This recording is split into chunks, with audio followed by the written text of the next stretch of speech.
بسم اللہ الرحمن الرحیم رب هب لی من الصالحین فبشرناہ بغلام حلیم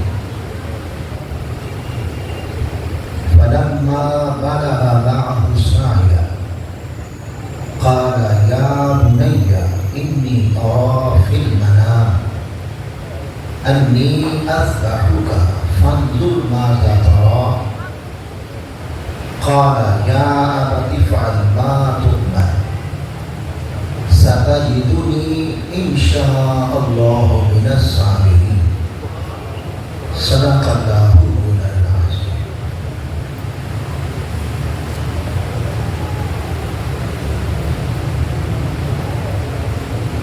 انتہائی واجب الاحترام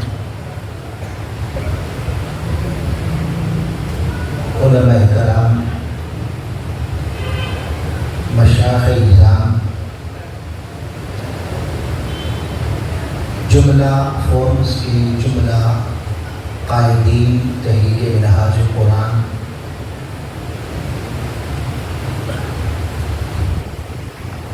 مدرسہ حاضہ کے اور مسجد حاضہ کے تمام منتظمین، معلمین اور متعلمین، اور اس 5 روزہ پیغام شہادت امام حسین علیہ السلام کانفرنسز میں تشریف لانے والے تمام خواتین و حضرات، آج ہماری گفتگو کا موضوع ہے ذبح عظیم۔ یہاں ایک بات ذہن نشین فرمانے کہ جس طرح قرآن مجید کے ظاہری معنی بھی ہوتے ہیں اور حضرت مولا علی کرم اللہ وجہ الکریم رضی اللہ تعالیٰ عنہ کے قول کے مطابق ہر آیت میں ظاہری معنی کے ساتھ ساتھ 70 ہزار باطنی عرفان کے، علم کے، حکمت کے چشمے روان، لیکن باطنی علم کا معنی ہرگز یہ نہیں ہوتا کہ ظاہری کو چھوڑ دیا جائے۔ قانون اور شریعت کبھی باطن پہ نہیں بنتی،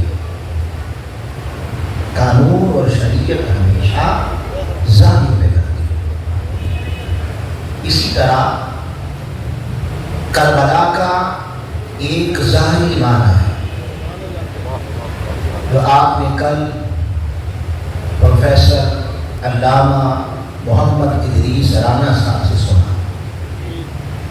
اس کے ظاہری معنی تھے جس کا کسی صورت بھی انکار نہیں کیا جا سکتا، اور حق کو غالب کرنا ہے تو انہی معنوں پر آپ کو چلنا ہوگا۔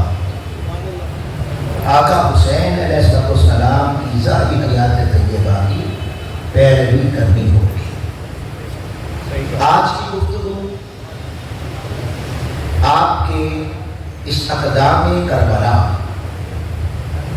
کے باطنی معنی کیا ہے؟ جس طرح قرآن کے ظاہری معنی بھی ہیں، باطنی معنی بھی ہیں، حسین کی زندگی کے ظاہری معنی بھی ہیں، باطنی معنی بڑے بڑے۔ اب جب بھی محرم الحرام کا چاند طلوع ہوتا ہے تو جو کہ اس میں ایک بہت بڑی خون ریزی ہوئی، اور وہ خون ریزی مسلمانوں کے نبی اور ساری کائنات کے نبی اور تاجدار کائنات صلی اللہ علیہ وآلہ وسلم کے خاندان کی، ان کے نواسوں کی تھی۔ لہذا اس اعتبار سے محرم الحرام تاریخ اسلام میں ایک امتیازی حیثیت اختیار کرتا ہے۔ تو جب بھی ایسا ہوتا ہے، شاکان آل پاک اہل بیت پھر محرم الحرام بالخصوص پہلے 10 دن اور پھر بھی عموم پورا مہینہ بڑی شد و مد کے ساتھ، بڑی محبت کے ساتھ، بڑے احترام کے ساتھ پھر ذکر حسین کی محفل سجا دی، پھر اپنی بساط کے مطابق اظہار محبت کرتے ہوئے کوئی سبیلے لگاتا ہے، کوئی حسین کے نام کے لنگر پکاتا ہے، کوئی حسین کے ذکر کے لیے پھر محفل سجاتا ہے۔ جیسے کہ کہیں کہ منہاج القرآن، ان کا اوڑھنا بچھونا ہی آقا حسین علیہ السلام کی محبت ہے۔ اس لیے کہ آقا علیہ السلام نے فرمایا من احب حسینا فقد احبنی ومن احبنی فقد احبنی۔ حسین کی محبت ہی مصطفیٰ کی محبت ہے اور مصطفیٰ کی محبت ہی محبت خدا ہے۔ تو پھر وہ لوگ جنہیں کربلا کے مفہوم سمجھ نہیں آیا، جن کا مطالعہ کم ہے، پھر وہ طرح طرح کی باتیں کرتے ہیں اور سوال کرتے ہیں کہ جناب آپ یہ جو ذکر حسین کو اتنی شد و مد کے ساتھ کرتے ہیں، تو کیا کوئی کربلا کو حضور علیہ السلام کے وصال کے کم و بیش 50 سال بعد ہوا، اور شریعت اور قرآن حضور علیہ السلام کی حیات ظاہری میں مکمل ہو چکا، یہ اتنی جان فشانی کے ساتھ، اتنی شد و مد کے ساتھ، اتنے احترام کے ساتھ کہ پورا ماحول ہی ذکر حسین کا بنا دیتے ہیں، یہ کوئی کربلا کا ذکر قرآن میں ہے؟ یہ کوئی قرآن میں ہے؟ اس طرح کی بات کرتے ہیں آپ، تو یاد رکھ لیں آج ہم کربلا کو سمجھیں گے کہ ہاں کربلا کا ذکر قرآن میں۔ میں بڑا کیٹاگوریکل کہہ رہا ہوں، بڑا صراحت اور واضح بات کہہ رہا ہوں، کربلا کا ذکر قرآن میں ہے، اور اگر کربلا نہ ہوتا تو قرآن نامکمل تھا، قرآن کی تکمیل حسین نے کی۔ وہ کہاں پہ ہے؟ کہاں پہ ہے؟ تو سن لیں، اب اہل سنت کیونکہ سچے سوچے سے ہیں نا، وہ آقا نے فرمایا جنتی بولے والے ہوتے ہیں، بس وہ جو جھوٹے لوگ ہوتے ہیں وہ انہیں زبانی دلیلیں یاد کرتے ہیں، یہ کہتے ہیں ہم ہیں ہی سچے، ہمیں کیا ضرورت ہے دلیلوں کی؟ نہیں بابا، یہ دلیلوں والا دور ہے، اپنی کہانیوں والا دور نہیں رہا۔ تو یاد رکھ لیں، اسے یاد رکھیں جو میں بیان کر رہا ہوں، یہ سورہ الصافات ہے، اور یہ یاسین شریف کے بعد متصل اگلی سورت ہے، اور اس کی آیت نمبر 100 سے لے کر آیت نمبر 109 تک کا سارا مفہوم کربلا کا، سارا بیان کربلا کا۔ اب آئیے کیسے؟ حضرت ابراہیم علیہ السلام، آپ کی عمر مبارک مختلف اقوال ہیں، یوں کہہ لیں کہ نکاح ہوئے 60-70 سال گزر گئے، اولاد نہیں تھی۔ ابراہیم علیہ السلام نے اللہ کی بارگاہ میں دعا کی، اس دعا سے کربلا کا آغاز ہوتا ہے، اور وہ دعا اللہ پاک نے قرآن مجید کی سورہ الصافات کی آیت نمبر 100 اسے کوٹ کیا ہے۔ اللہ کی بارگاہ میں دعا کرتے ہیں رب ہب لی من الصالحین، اے میرے رب مجھے صالح بیٹا عطا فرما۔ اللہ پاک نے دعا قبول فرمائی اور بشارت سناتے ہوئے، خوشخبری سناتے ہوئے ارشاد فرمایا فبشرناہ، بس ہم نے اسے خوشخبری سنا دی، کس کی؟ بے غلام حلیم، ایک حلم طبع اور بردبار بیٹے کی۔ اس دعا اور بشارت کے نتیجے میں حضرت سیدنا اسماعیل علیہ السلام پیدا۔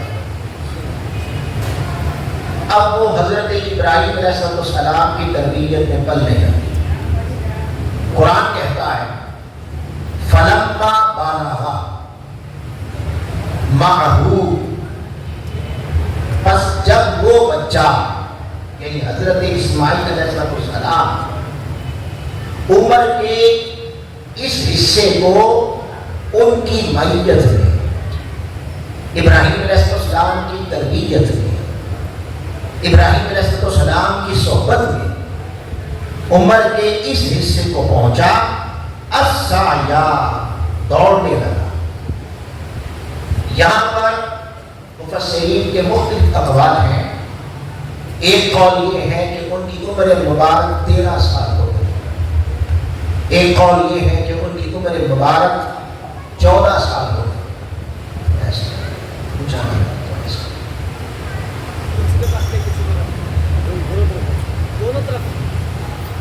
یہ لوگ اٹھائیں اور ایسے کرتے ہیں اس کو اپنے۔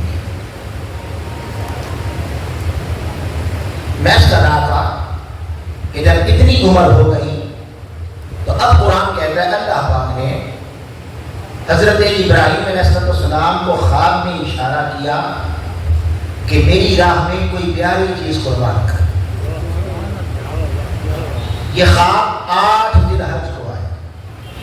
یہ بات ذہن نشین رکھنی ہے آپ نے، یہ بہت توجہ طلب بات ہے۔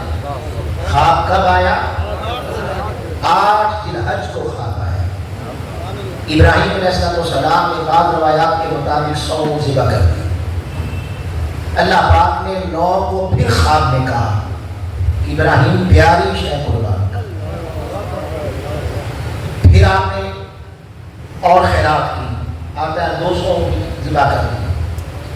پھر 10 کو اللہ پاک نے پورا منظر دکھایا جو اللہ کی چاہت تھی، اور منظر کیا دیکھا کہ وہ بیٹا جو 60-70 سال بعد دعاؤں سے ملا تھا اور بڑے لاڈ پیار اور نازوں سے پال کے 14 سال کا ہو گیا تھا۔ 13-14 سال جس کی عمر مبارک ہو گئی تھی، اللہ پاک نے خواب میں دکھایا کہ اپنے ہی ہاتھوں سے اس بیٹے کو ذبح کر دیا۔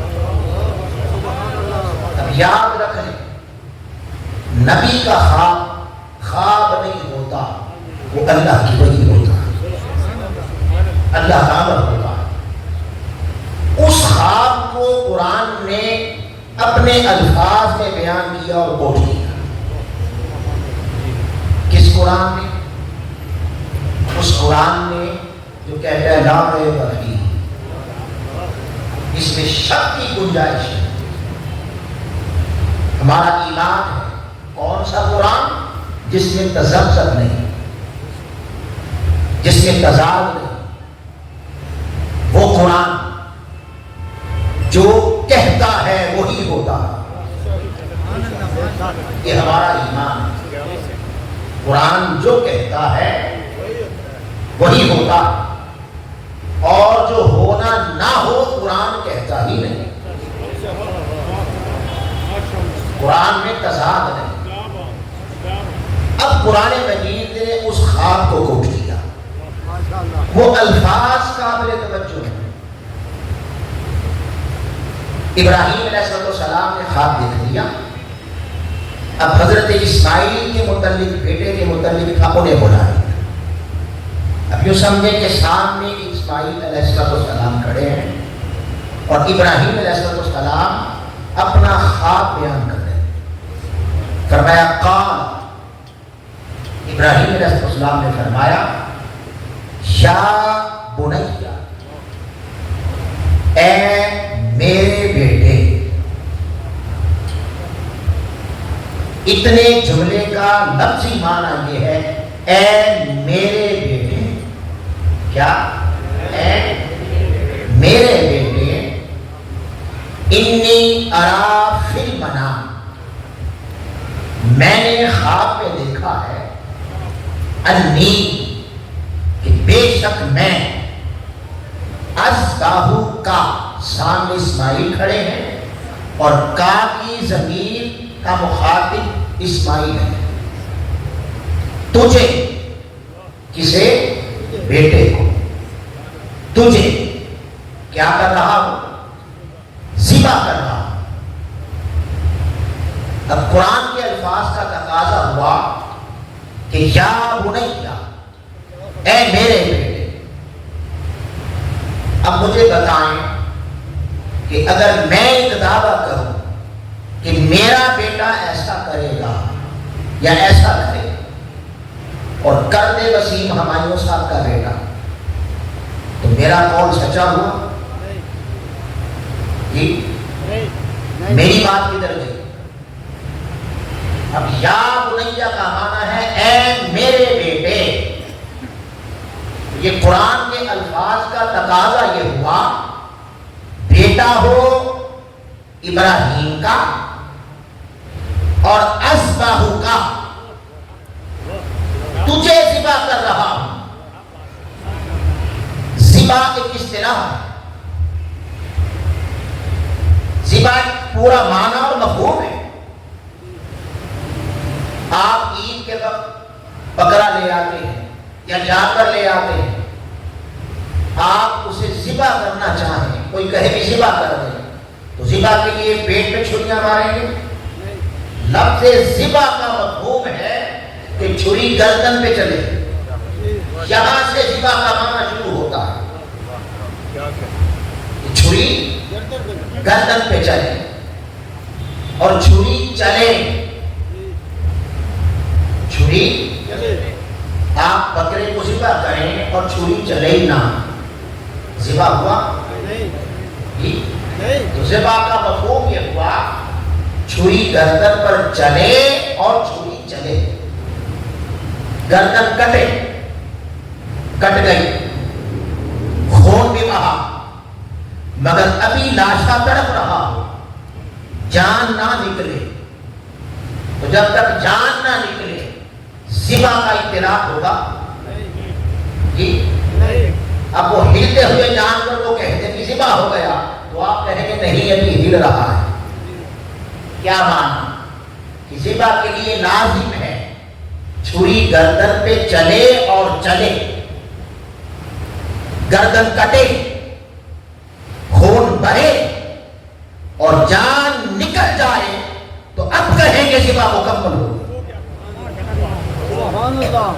اب کہیں گے ذبح مکمل ہو گئی۔ قرآن کے الفاظ کا تقاضا ہے کہ بیٹا ہو ابراہیم کا، یا بنیا، اے میرے بیٹے، اذبح کا، تجھے ذبح کر رہا۔ اب بتائیں مینا میں بیٹا ذبح ہوا؟ کیا ذبح ہوا؟ دمبا۔ بھئی دمبا جو بھی تھا، جنت نے پالا، فرشتوں نے پالا، اس کی جو بھی تاریخ ہے ہوا کرے، دمبا دمبا تھا، بیٹا نہیں تھا۔ اور قرآن کا تقاضا ہے کہ بیٹا ہو ابراہیم کا، اس میں چھری چلے۔ تو جب چھری نہ چلی تو قرآن کے ان الفاظ کی تکمیل کدھر ہے؟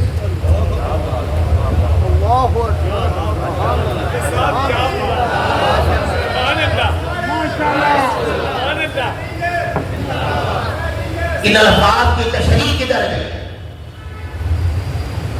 یہ الفاظ کدھر چلے؟ پھر آگے چلے، آگے پھر بیٹے نے بھی ایک قول کیا۔ اب یاد رکھ لیں یہ نبی ہے خلیل اللہ، وہ نبی ہے ذبیح اللہ۔ بھئی ذبیح اللہ بھی ہو اور گردن بھی نہ کٹے،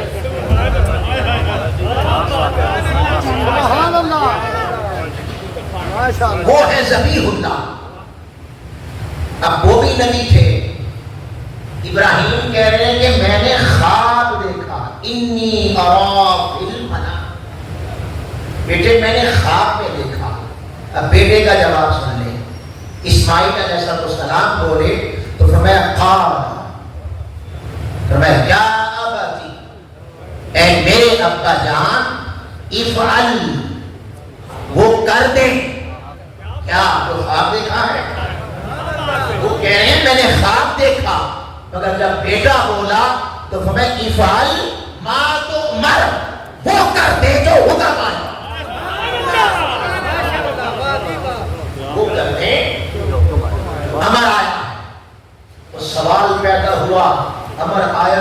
تھا مجھے آپ کو یا خلیل اللہ کو؟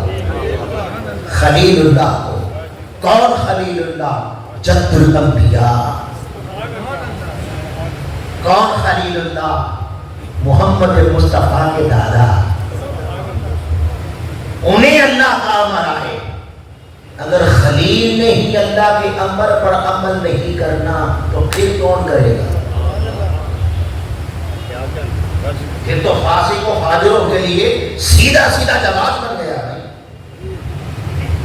اللہ پاک نے کہا روزہ رکھو، بھائی مجھ سے نہیں رکھا جاتا، اتنی گرمی ہے، بھوکا رہنا پیاسا رہنا میں نہیں رہ سکتا. بھائی اللہ کا حکم ہے. بھائی نماز پڑھو، بھائی مجھ سے نہیں پڑھی جاتی. صبح صبح نیند آ رہی ہوتی ہے، عشاء میں تھکا ہوتا ہوں، میں نہیں پڑھ سکتا. وہ بابا اللہ کا حکم ہے. بھائی اللہ کا حکم ہے تو کیا ہوا؟ اگر امر مشکل ہو، اگر اللہ کا امر مشکل ہو تو بابا نہ بھی کریں تو کوئی بات نہیں، کیونکہ خلیل اللہ کو بھی آیا تھا بیٹے کا امر، دھمکا کر دیا. بیٹا کرنا چونکہ مشکل تھا نا، بیٹے کی گردن نہیں کاٹی جا سکی تو خلیل اللہ نے دھمکا کر دیا. تو یہ تو سنت ہو گیا کہ اللہ کا امر مشکل ہو تو نہ بھی کرو خیر. آپ کو بات سمجھ آ رہی ہے؟ قرآن سے دلیل بن گئی. قرآن سے فاسق و فاجروں کے لیے کوئی دلیل بن گئی. آگے چلیں. میں ابھی سوال قائم کر رہا ہوں اور آپ کا ذہن قرآن سے کلیئر کر رہا ہوں. جنہیں کربلا سمجھ نہیں آتا، جنہیں کربلا سمجھ نہیں آتا انہیں سمجھا رہے ہیں. منہاج القرآن پیدا ہی قرآن سمجھانے کے لیے. اس صدی کی قرآنی تحریک کا نام تحریک منہاج القرآن ہے. اب بیٹے نے جب کہا نا امر جو آیا ہے اس پہ عمل کرنے، ساتھ ایک قول بھی کیا. اب اس بیٹے کا قول کیا؟ اسماعیل علیہ السلام کا قول کیا ہے؟ آپ امر پہ عمل کریں.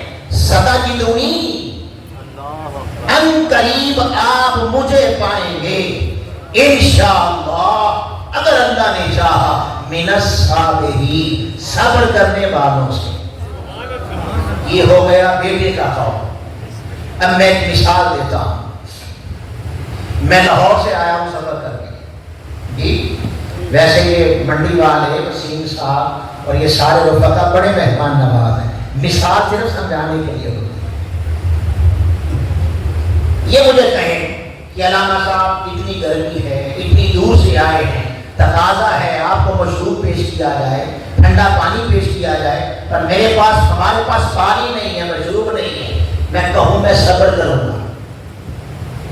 میں کہوں میں کس پہ؟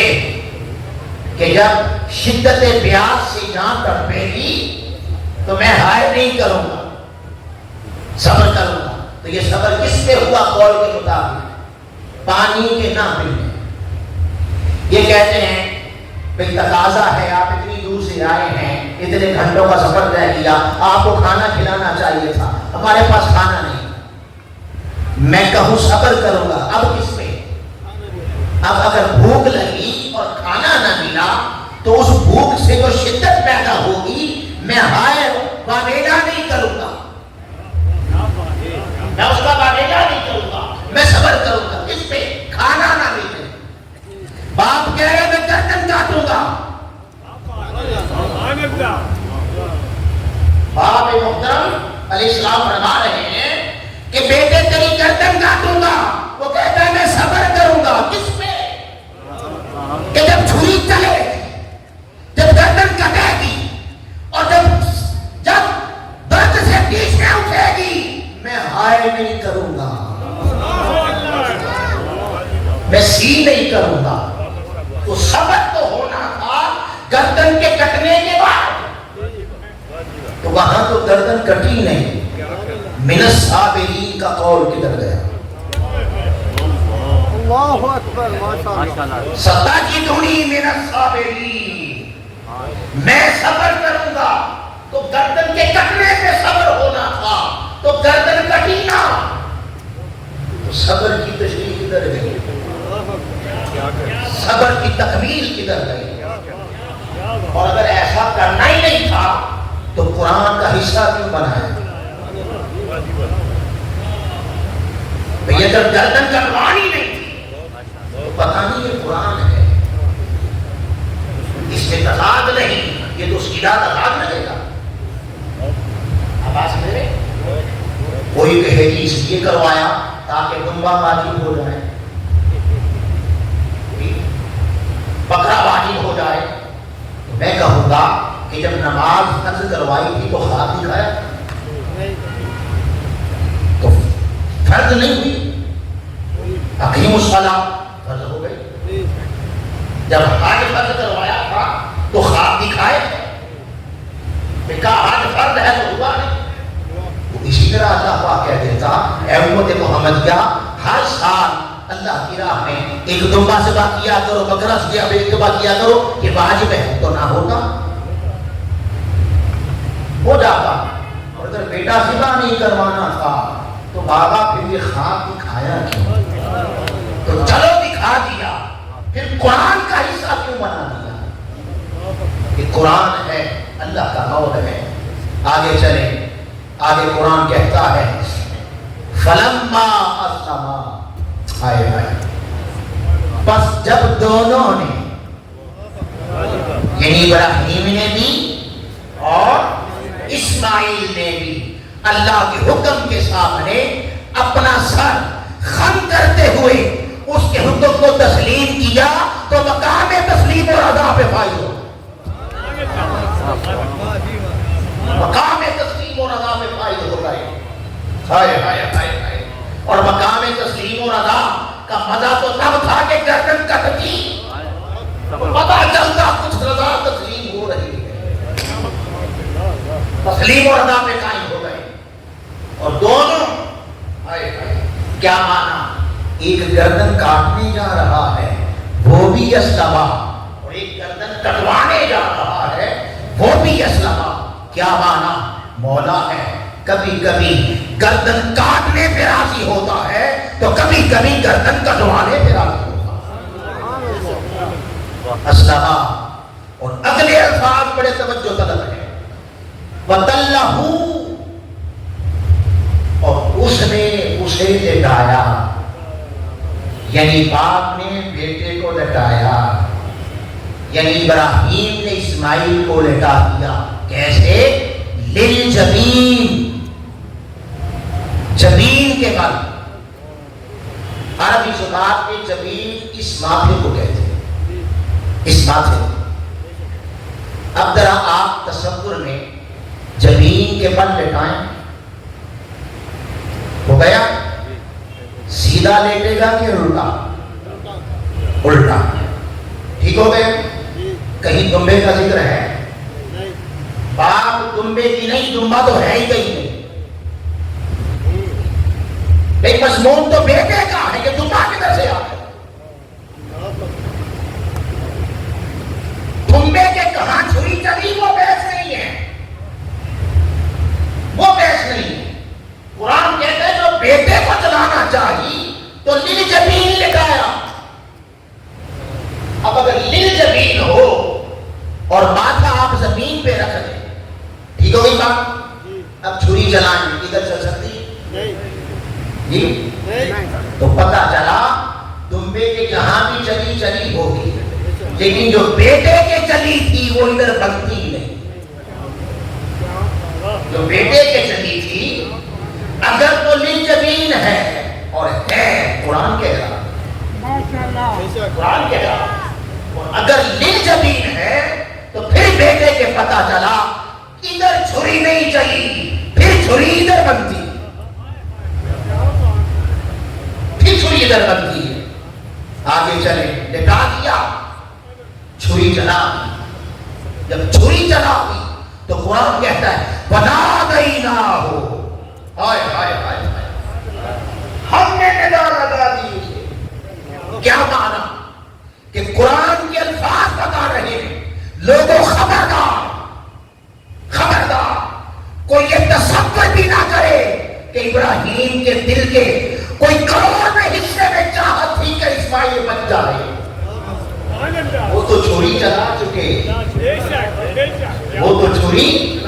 چلا چکے، بنا دئی نہ ہو، انہوں نے نہیں کچھ کہا، ندا تو ہم نے لگا، ندا لگائی کیا؟ اَيْ يَا إِبْرَاهِيمُ، اے ابراہیم، قد صدقت الرؤيا، تو نے تو ایسا ہی کام سچا کر دیا جیسا ہم نے چاہا۔ گویا قلب ابراہیم پر اللہ کے قرآن پر تصدیق کی مہر آ گئی کہ ان کی خواہش نہ تھی بیٹا بچے، ان کی اپنی ذاتی خواہش نہ تھی بیٹا بچے، اس لیے قرآن نے کہا وہ تو ہم دعائیں دیتے ہیں کہ ان کا صدق، ان کا قلب صدق پر مبنی تھا، ان کا عمل صدق پر مبنی تھا۔ تو اگر ان کی خواہش نہ تھی ان الفاظ کے مطابق، پھر سوال پیدا ہوا بچے کیوں؟ جب خواہش بھی نہیں تھی اور اللہ کہہ رہا ہے کہ اے پیارے ابراہیم تو نے تو وہ کر دیا جو ہم نے کہا، جو ہم نے کہا۔ تو جب وہ بیٹا مانگ ہی نہیں رہے تھے تو مانا کیا کہ بیٹا ہے لہذا چھوڑ دے، ایسی بات نہیں تھی۔ تو پھر سوال پیدا ہوا، پھر چھری چلتی، پھر چلی کیوں نہ؟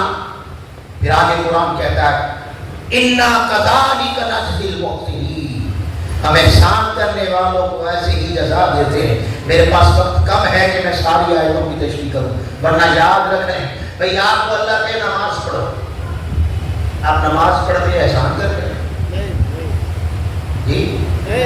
آپ کو اللہ کہے قربانی ہو، روزہ رکھو، احسان کرتے ہیں؟ تو بابا چاہے خلیل اللہ کوئی تھا، حکم تو اللہ کا تھا، حکم تو اللہ کا تھا، تو اللہ کے حکم پر عمل کرنے میں احسان کدھر سے آ گیا؟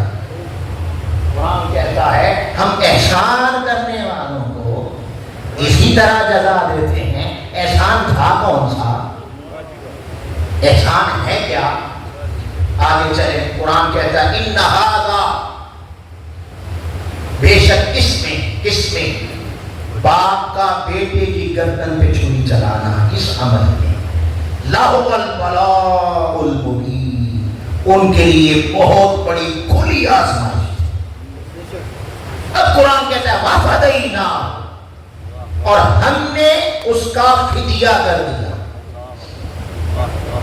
یاد رکھ لیں یہ فدیہ کا لفظ آنا یہ بتاتا ہے کہ اگر فدیہ ہے تو امر الہی ساکت نہیں ہوا، اگر فدیہ ہے تو امر اپنی جگہ پہ قائم ہے، اور اگر فدیہ ہے تو دوسری بات ثابت ہوئی بندہ کوئی عذر کر رہا ہے، بندہ کوئی، بھئی دیکھیے آپ اللہ پاک نے کہا روزہ رکھو، امر آ گیا روزہ رکھو، آگے بندہ بیمار تھا، عذر کدھر ہے؟ بندے کی طرف، بیمار تھا، وہ کہتا ہے مولا میں بیمار ہوں، اب آ جائے فدیہ دو، کیا مانا؟ حکم نہیں چلے گا، اگر حکم چلے تو پھر معافی ہونی چاہیے کہ بھئی ٹھیک ہے میں نے حکم معافی لے لیا، نہ رکھو روزہ، بیمار ہو، نہیں وہ کہتا ہے حکم ہے میرا، یہ نہیں چلے گا، فدیہ دے دو، امر قائم ہے۔ فدیہ بتاتا ہے کہ امر قائم ہے مگر بدل ہو جائے گا، امر نہیں چلے گا مگر اس کو چھوڑ کے کچھ اور ہو جائے گا، چلے گا نہیں تو کا فدیہ دے دو۔ اب پتا چلا کہ چھری چل کیوں نہیں رہی تھی، وہ چھری چلی کیوں نہ، یہ فدیہ سمجھا رہا ہے کہ بندہ کوئی عذر کر رہا تھا، چھری چلا بھی رہا تھا، اور چلا اس لیے رہا تھا کہ ابراہیم عرض کر رہے تھے کہ میرے مولا، اے میرے رب ذوالجلال، ابراہیم تیری راہ میں تیری رضا کی خاطر ایک بیٹا کیا ہزاروں بیٹے بھی ہو تو یہ چھری چلا کے بتا رہا ہوں تیری رضا پر قربان کر دوں، تیری رضا پر قربان کر دوں۔ تو آیا قلب صدقت الرؤیا، یہ قلب کی تصدیق ہو گئی۔ تو اب پھر چھری چلی کیوں نہ تھی؟ اس لیے یہ فدیہ بتاتا ہے. بندہ کہہ رہا تھا مولا ذرا اسے روک دے، میں کچھ عرض کرنا چاہتا ہوں. آواز آئی چھری رک جا، میرا ابراہیم کچھ کہنا چاہتا ہے. بول ابراہیم، میرے پیارے خلیل کیا کہنا چاہتا ہے؟ مولا عرض اتنی ہے کہ تیری رضا کی خاطر لاکھوں بیٹے قربان کر دوں، مجھے پرواہ نہیں، مجھے پرواہ نہیں. پر یہ تو دیکھ کے گردن کٹوا کس کی رہا ہے؟ کس کی کٹوا رہا؟ مولا جس کے لیے تو نے ساری کائنات بنائی، جس محبوب کو تو نے کہا لولاک لما خلقت الافلاک، پیارے تجھے پیدا نہ کرتا تو کائنات کی کوئی شے پیدا نہ کرتا. جب حضرت آدم نے بواسطہ محمد صلی اللہ علیہ وسلم تیرے محبوب کا وسیلہ دے کر جب تجھ سے معافی کی درخواست کی تو تو نے پوچھا میرے محمد کو کیسے پہچانا؟ اس وقت تو نے کہا تھا اے آدمی سن لے، اگر میں محمد کو پیدا نہ کرتا تو کائنات کی کوئی شے پیدا نہ کرتا. میرے مالک میں بیٹا ذبح کرنے سے نہیں بھاگتا، وہ تو میں کر رہا ہوں، مگر دیکھ تو صحیح جسے ذبح کروا رہا ہے اس کی پیشانی میں تو محمد مصطفیٰ کا نور ہے، اس کی پیشانی میں تو تیرے محبوب کا نور ہے. آواز آئی ابراہیم امر نازل ہو چکا، امر آ چکا، اور ہماری شان کے لائق نہیں ہے کہ ہم امر کر کے واپس لیں. عرض کی مولا میں کب کہتا ہوں واپس لے لے؟ اچھا تو کیا کہتا ہے؟ مولا 12 ربیع الاول تک اسے چھوڑ دے، فدیہ لے لے. ہائے ہائے ہائے، کیا لے لے؟ فدیہ لے لے. اچھا ابراہیم پھر فدیہ ہوگا کیا؟ یہ بھی بات قابل توجہ ہے کہ خواب میں کسے دیکھا تھا؟ کس بیٹے کو؟ اسماعیل کو. تو کوئی مذائقہ تھا؟ اللہ یوں ہی فرماتے قال یا اسماعیل انی یذبحک، اے اسماعیل تجھے ذبح کر رہا ہوں.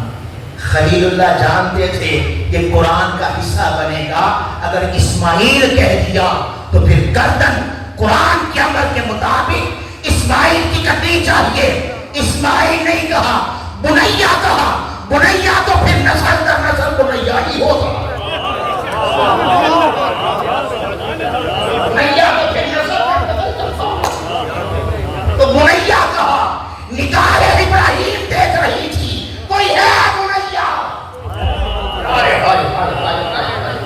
کوئی ہے ایسی جرأت والا، کوئی ایسی استقامت والا، کوئی ہے ایسے صبر والا کہ جو گردن کے نیچے تلوار کے نیچے اللہ کی رضا کے لیے خود تو لے دے گا، 6 ماہ کا لیے بھی لٹا دے گا، 18 سال کا لیے بھی لٹا دے گا. استقامت کا ایسا پہاڑ ہوگا دنیا کی کوئی طاقت اس کے پائے استقلال میں تضاد پیدا نہیں کر سکتی. ابراہیم دیکھ رہے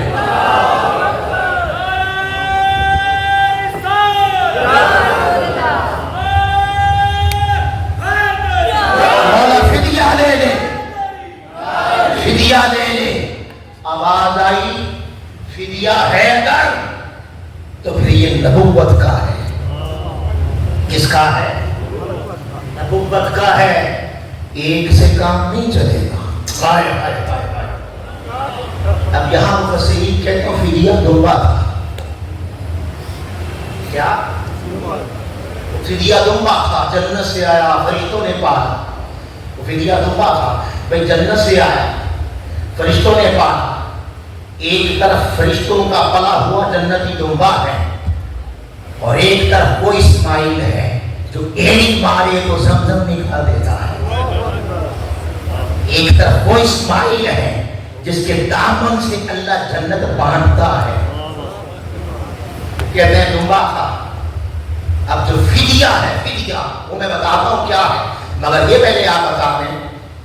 مینا میں ایک طرف گردن کٹے دمبے کی، یہ بڑا ہے یا اسماعیل کی کٹی وہ بڑا تھا؟ عقل سلیم اور قلب سلیم رکھنے والا کبھی بھی نہیں کہہ سکتا کہ چاہے جنتی لمبا تھا وہ اسماعیل کے برابر ہو گیا. وہ کہے گا نہیں اسماعیل بڑا تھا. اب اللہ پاک کہتا ہے فدیہ لوں گا. فدیہ کیا ہوگا؟ اسماعیل کو اذبح کا میں خالی ذبح کا، اسماعیل کو خالی اذبح کا ذبح کا. اور جب بات فدیہ کیا وفدیناہ تو پھر کہا خالی ذبح نہیں ہوگی بذبح عظیم. پھر فدیہ وہ ہوگا کہ جب صاحب قلب سلیم دیکھے، جب صاحب عقل سلیم دیکھے تو اس کی روح پکار اٹھے کہ اسماعیل ذبح ہے، یہ ذبح عظیم ہے، یہ ذبح عظیم ہے. قرآن کہتا ہے ذبح فدیہ لوں گا مگر پھر ذبح نہیں ہوگی. کیا مانا؟ کہ پھر ایک بیٹا نہیں چلے گا، پھر ذبح عظیم ہوگی، ذبح عظیم ہوگی. اور خلفاء کہتے ہیں حسین نے کہا بابا جانی بابا ابراہیم آپ وعدہ کر لیں حسین کربلا میں پورے کر دیں. سید نے کربلا میں وہ وعدے کون سے تھے؟ یہی تو وعدے ہیں، یہی تو وعدے ہیں.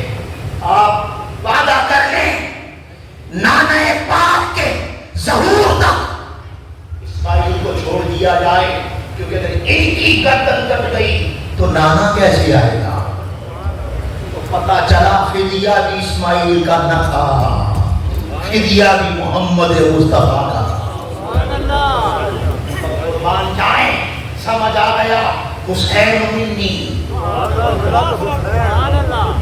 آقا یہ تو سمجھ آ گئی کہ حسین آپ سے ہیں، مگر آگے کیا فرمایا؟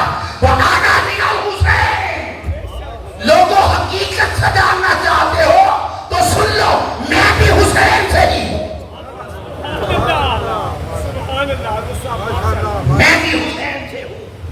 اگر فدیہ نہ ہوتا اور گردن کٹتی تو محمد مصطفیٰ کی روح کا ظہور کیسے باتیں ہو گئے. اور اسماعیل کی جب دمبا ہے اسے بنا دیا ہمارے لیے. اللہ بھی جانتا تھا یہ دمبے ہی نہیں دے سکتے، بچہ کون دے گا؟ اللہ کو خبر تھی کہ یہ جو کاروبار کی قربانی نہیں دیتے اس میں بھی جھوٹ نام حسین کا لیں گے، نام محبت حسین کی بات کریں گے. دیکھوں تک محفلوں تک شور بچا کے اونچا اونچا ان کی محبت کے نعرے ہوں گے. جب عملی پریکٹیکل کی بات آئے گی تو پھر صاحب یزید کا وہ جانتا تھا طبیعت تو اس نے کہا اگر بچہ کٹ گیا میرے نبی کے ہاتھوں تو پھر ان کے لیے مشکل ہو جائے گی. قربان جائے مولا تو نے کتنی رحمت کی ہے ہم پہ، اور وہ بھی محمد مصطفیٰ کے صدقے. باتیں ہو گئے، وقت گزرتا رہا.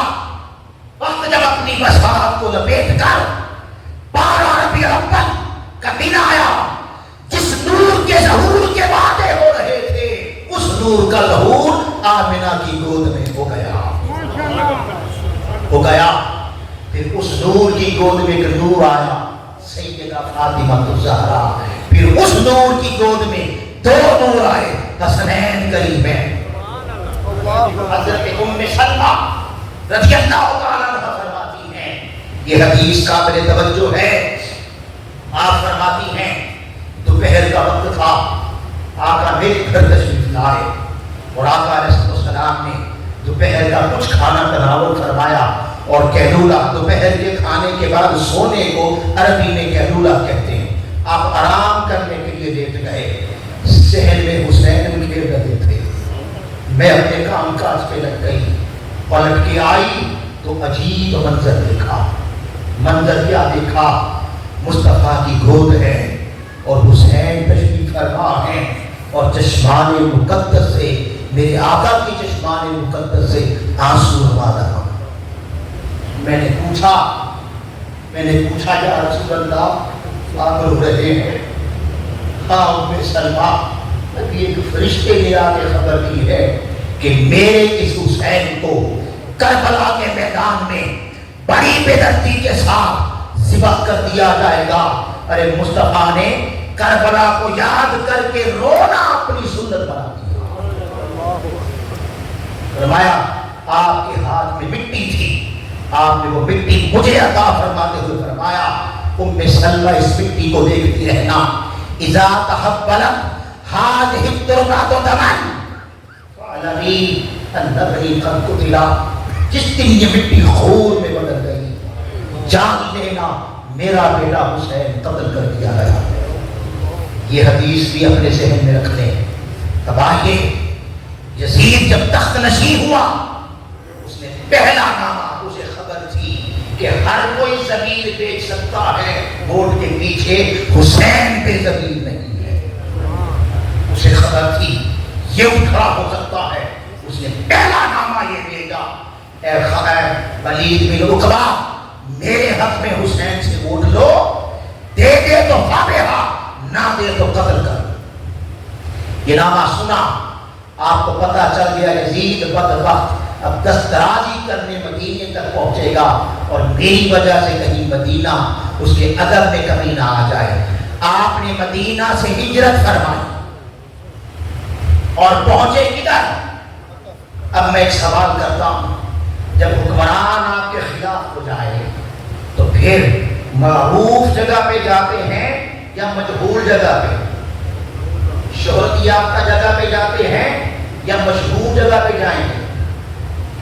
بھئی ایسی جگہ پہ جائیں گے نا کہ حکمران کو پتہ نہ چلے حسین کدھر گئے۔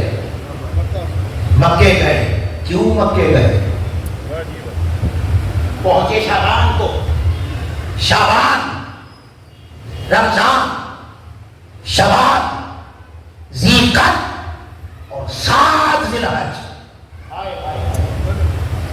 کتنا؟ 7 ذی الحج۔ خواب کب آیا تھا؟ 8 ذی الحج۔ خواب کب آیا تھا؟ 8 ذی الحج۔ 8 ذی الحج حسین مکہ پہنچے، اس لیے پہنچے کہ وعدے مکہ منا میں ہوئے تھے، وہاں پہنچ گئے۔ جب 7 ذی الحج آیا تو آگے اللہ کے مہمان آنے والے تھے، اللہ کے مہمان آنے والے تھے۔ پوچھا مولا بتا یا بنیا ہے؟ آواز آئی ہاں حسین بنیا ہے۔ پھر مولا وہ جو وعدے منا کے ہوئے تھے حسین پورے کرنے اپنے تخت پر حاضر ہے مکہ میں، پتا لگا دوں میدان؟ آواز آئی نہیں حسین میرے مہمان آ رہے ہیں، وہ تیرے نانا نے بتایا تو تھا کہ میں نے فرشتہ بھیج کر میدان ہی تو بدلا تھا کہ اب مکہ نہیں اب کربلا ہوگا۔ وہ جو فرشتے نے دی نعرہ رسالت،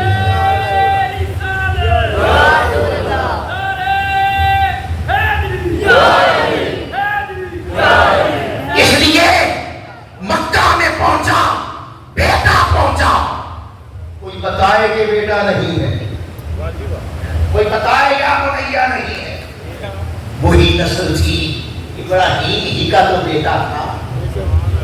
اللہ پاک نے فرمایا نہیں حسین میں نے تیرے نانے سے یہ کمٹمنٹ خود کر لی تھی، میں نے فرشتہ بھیج کے کہا تھا جا فرشتے اب حسین کے نانے کو مٹی دے آ تاکہ پتہ چل جائے اب مکہ میں میرا حج ہوگا، مہمان آئیں گے، اب میدان منا نہیں، اب میدان کربلا ہوگا۔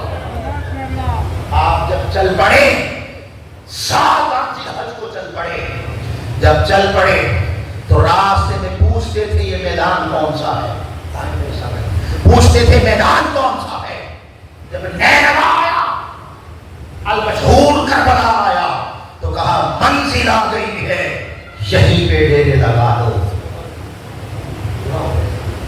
منزل آ گئی ہے ڈیرے لگا دو۔ آپ کا وقت پورا ہو چکا، بس 5 منٹ میں سے میں کنکلوڈ کر دیتا ہوں۔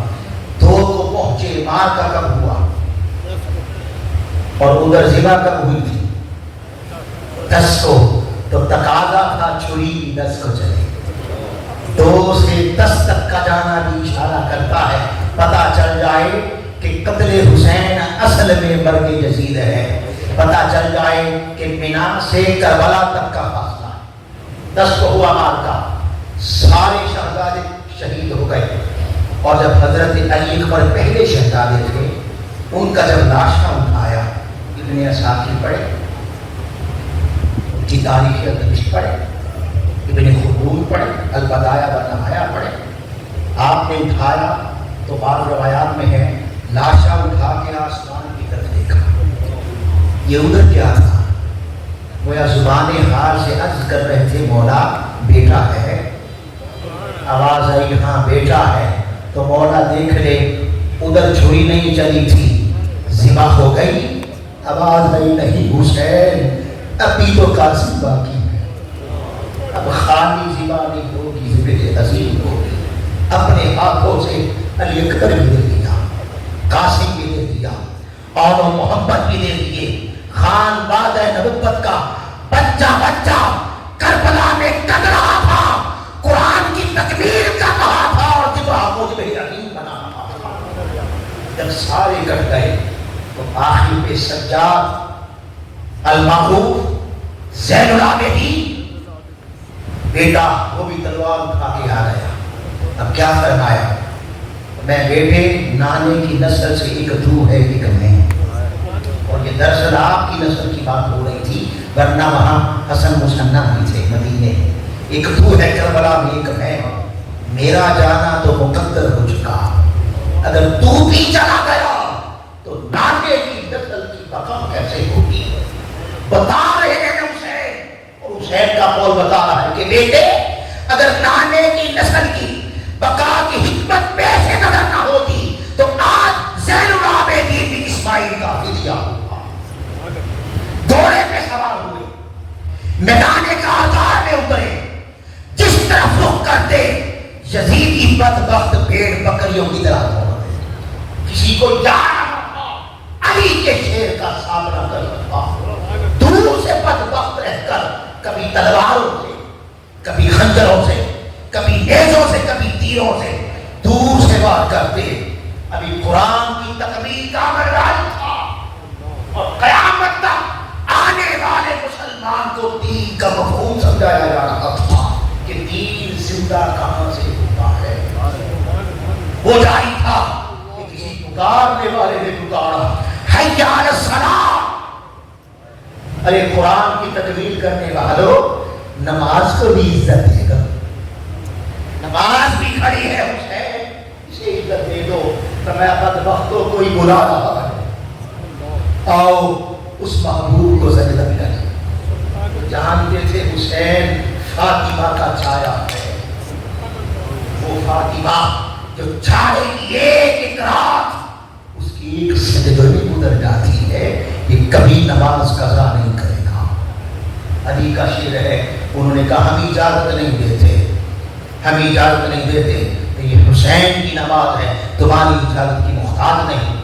گھوڑے سے اترے، ابن اساکر کہتے ہیں 61 ہجری 10 محرم الحرام جمعے کا دن تھا، جب حسین گھوڑے سے اترے تو آپ کے جسم مبارک پر 317 نیزوں کے، تیروں کے، تلواروں کے، خنجروں کے زخم تھے، جو آپ کا پیراہن اتارا گیا اس پر 317 اترے، کربلا کی زمین پہ تیمم کیا، چہرہ کعبے کی طرف کیا اور اللہ اکبر کہا، نماز جو اٹھی، حسین تیرا شکریہ، کوئی نماز پڑھے نہ پڑھے حسین تو پڑھ رہا، حسین تیرا شکریہ، تو نے آج نماز کو عزت دے دی، تو نے بتا دیا جسم چھلنی چھلنی ہو، بیٹوں کے لاشیں پڑے ہو ذہن میں، بھانجوں کے لاشیں پڑے ہوں، بھائیوں کے لاشیں پڑے ہوں، بھتیجوں کے لاشیں پڑے ہوں، پھر حی علی الصلاۃ کی صدا آ جائے تو حسینی وہ ہے جو نماز تب بھی قضا نہیں کرتا۔ کھڑے ہو گئے، اللہ اکبر کہا، چہرہ کعبے کی طرف تھا، کسی بدبخت کو جرأت نہ ہوئی سامنے آنے کی، رکوع میں گئے، کوئی قریب نہ آیا، جب سر سجدے میں رکھا تو پوچھا قرآن بتا بیٹا ہے؟ آواز آئی بیٹا ہے، میں اللہ الجبین ہو گیا۔ کیا بیٹی کی جبین آ گئی زمین پہ؟ قرآن بول اٹھا حسین تیرا شکریہ، تو نے ہر بار مجھے سجا کر دکھا، تو نے ہر بار میری تکمیل کر دی۔ میں نازل پہلے ہو گیا تھا، ابھی تکمیل باقی تھی، تو نے تو اللہ الجبین بھی کر دیا۔ چھری وہ اپنے ہاتھ سے جلا کر آغاز کر چکے تھے، مگر چلی ادھر تھی، ادھر کے ادھر تو تقاضا تھا گردن بھی ادھر سے کٹے، تقاضا تھا گردن بھی ادھر سے کٹے۔ چھری وہ چلا چکے تھے اپنے ہاتھ سے، شمر لائی اترا، گردن کا کٹنا باقی تھا۔ اللہ الجبین بیٹے کی جبین سجدے میں تھی اور زمین پہ تھی، اس نے ایک بار کیا، سر حسین کو تلے حسین سے جدا کیا۔ قرآن بول اٹھا حسین تیرا شکریہ، آج میری تکمیل ہو گئی، آج میری تشریح ہو گئی، آج میں مکمل ہو گیا۔ تو پتہ چلا ذبح عظیم دمبا نہ تھا، ذبح عظیم کربلا ہے، ذبح عظیم حسین کی قربانی ہے۔ وقت پورا ہو چکا، میں وسیم حمانی صاحب کو، تحریک منہاج القرآن کے تمام رفقاء کو، قائدین کو، کارکنان کو، اور اس مسجد کی انتظامیہ کو، اور اس مدرسہ کے محترم صاحب اور تمام اس کے انتظامیہ کو صدبار مبارکباد پیش کرتا ہوں کہ اللہ پاک نے آپ کو حسین کی محبت سے نوازا۔ حسین کی محبت مصطفیٰ کی محبت ہے، اور مصطفیٰ